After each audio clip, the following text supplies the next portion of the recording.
प्रतिमार बिलय पूजा আহিল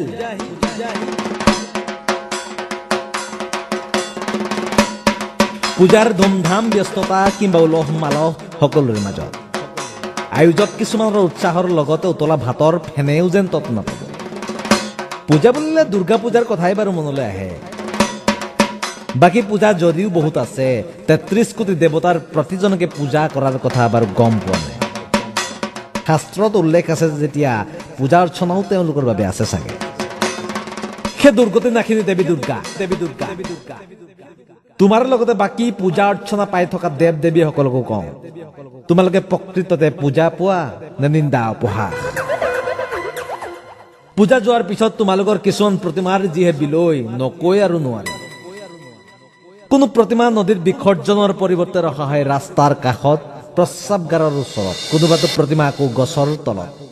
স্কুলীয়া ল'ৰাই শিল দলিয়াই দলিয়াই ভাঙে, প্ৰতিমাৰ হাত ভৰি ওলাই পৰে ভিতৰৰ খেৰৰ জুমুঠি। কোনোবাটো প্ৰতিমাৰ গাত পৰে আকৌ প্ৰস্ৰাৱৰ চিটিকনি।